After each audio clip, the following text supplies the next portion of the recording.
नमस्कार, इस खास बुलेटिन में आपका स्वागत है। मैं हूं रुचि शर्मा।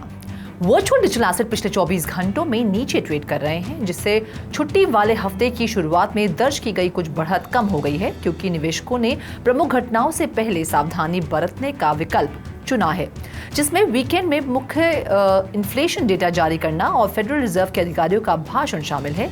इसके साथ साथ डॉलर में लगातार मजबूती और क्रिप्टो में कैपिटल फ्लो में मंदी का संकेत देने वाले हालिया डेटा मार्केट के प्रति निवेशकों की बढ़ती चिंता का संकेत देते हैं। बिटकॉइन मार्केट कैपिटलाइजेशन के हिसाब से सबसे बड़ी क्रिप्टो करेंसी $70,000 के स्तर से नीचे मंडरा रही है और मोटे तौर पर होल्डिंग पैटर्न बनाए हुए है। बिटकॉइन वर्तमान में 0.9% नीचे $69,738 पर ट्रेड कर रही है। इस हफ्ते टॉप पर डबल डिजिट में लाभ हुआ, जिसका मुख्य कारण शॉर्ट कवरिंग है।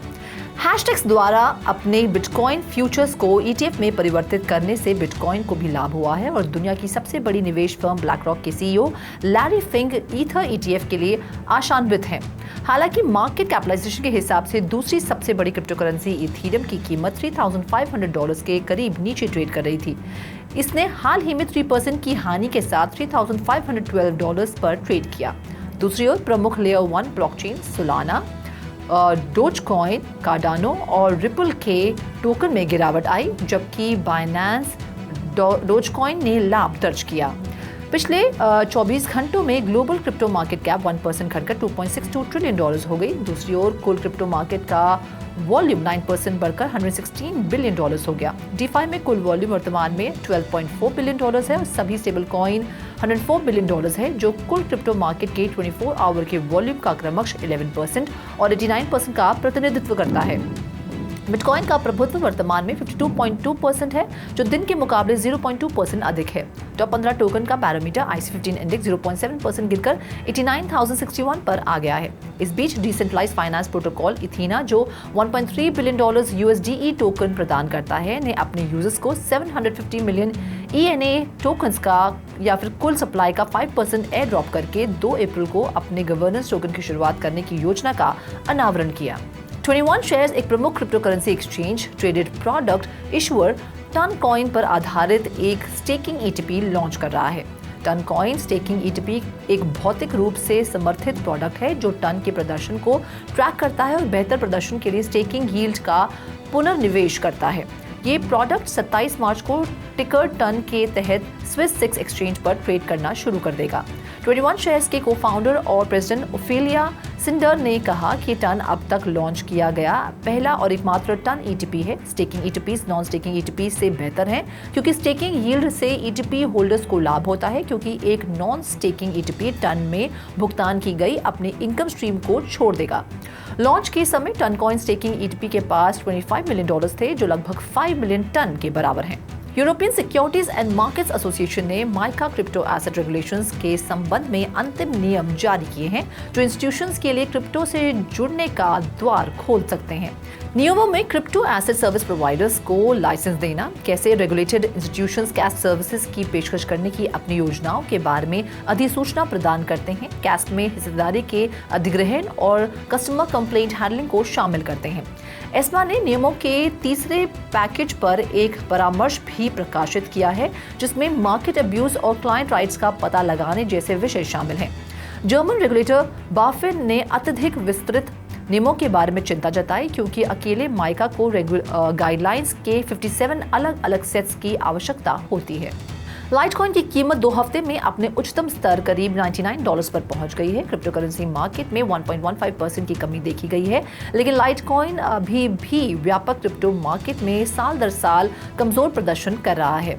वर्तमान मूल्य वृद्धि का रुझान मार्केट की गतिशीलता के कारण है, जो पहले से इनएक्टिव एसेट्स की बड़ी मात्रा में सर्कुलेशन में पुनः प्रवेश से उत्पन्न हुआ है।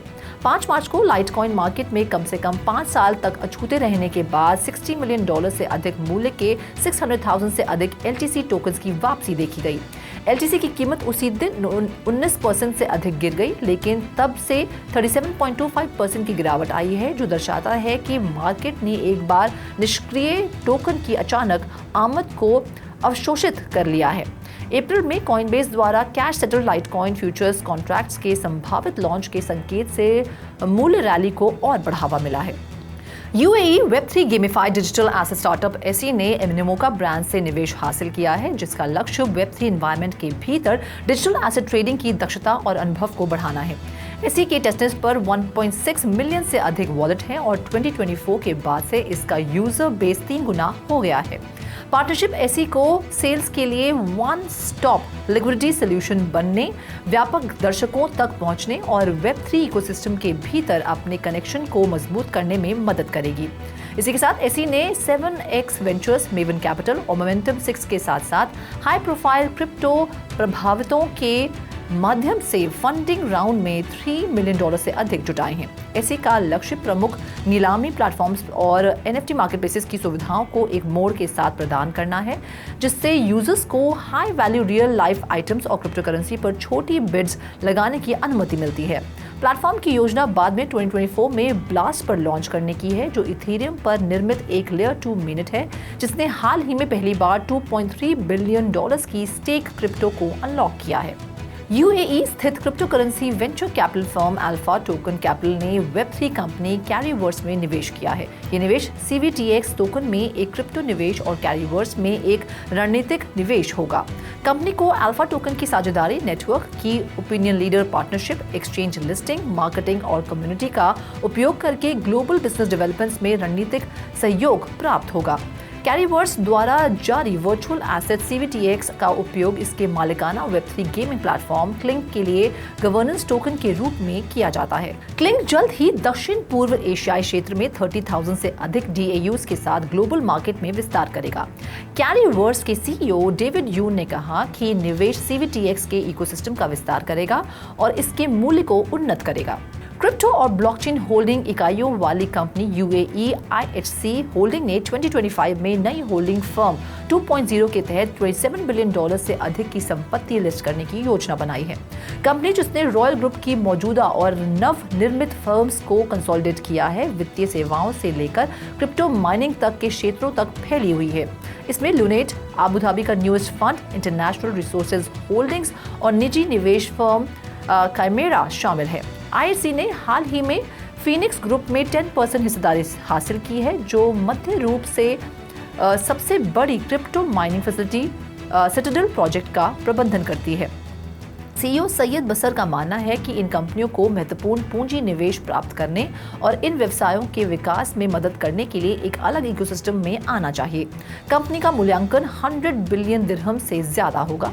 IHC इंटरनेशनल टेक्नोलॉजी होल्डिंग और सीरियस इंटरनेशनल होल्डिंग को भी सूचीबद्ध करने पर विचार कर रहा है, जो ग्रीन टेक्नोलॉजी, डिजिटल ट्रांसफॉर्मेशन और हेल्थ टेक पर ध्यान केंद्रित करते हैं।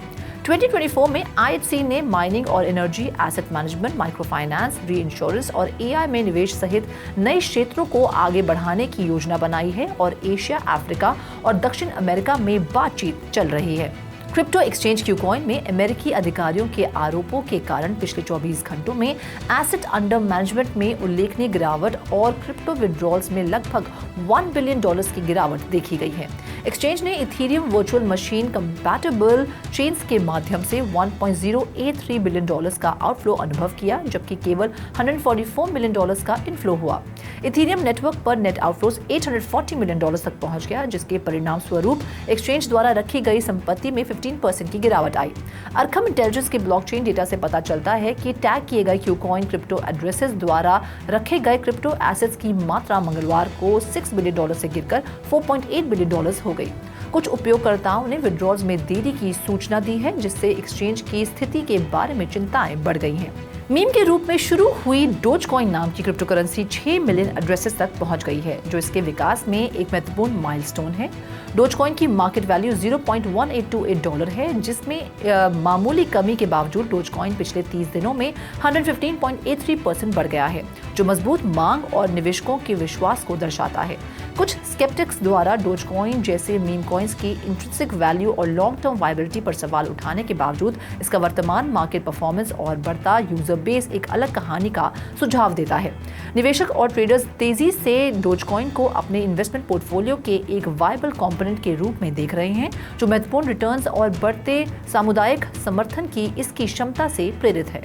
Fetch.ai, ओशन प्रोटोकॉल और सिंगुलैरिटी नेट से जुड़े टोकन्स में उन रिपोर्ट्स के बाद वृद्धि हुई कि 3 क्रिप्टो एआई प्रोजेक्ट्स अपने टोकन को एक में विलय करने और एक गठबंधन बनाने के लिए बातचीत कर रहे हैं, जिसे आर्टिफिशियल सुपर इंटेलिजेंस अलायंस के रूप में जाना जाता है।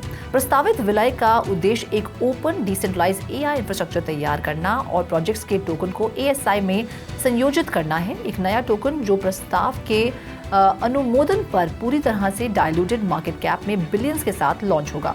अगर मंजूरी मिल जाती है तो Fetch.ai का fetch token artificial super intelligence बन जाएगा, जिसकी कुल सप्लाई 2.63 बिलियन टोकन और लॉन्च कीमत $2.82 होगी। ओशियन प्रोटोकॉल का ओशियन और सिंगुलैरिटी नेट का AGIX $0.433 से $1 कन्वर्जन रेट्स पर एएसआई में विलय हो जाएगा, जिससे एएसआई का पूरी तरह से डाइल्यूटेड मार्केट कैप लगभग $7.5 बिलियन हो जाएगा। इस खास बुलेटिन में फिलहाल इतना ही। आप देखते रहिए 3Toto TV और ज्यादा जानकारी और स्टोरीज के लिए लॉग ऑन करें हमारी वेबसाइट www.3tovtv.io पर या फिर QR कोड को स्कैन करें।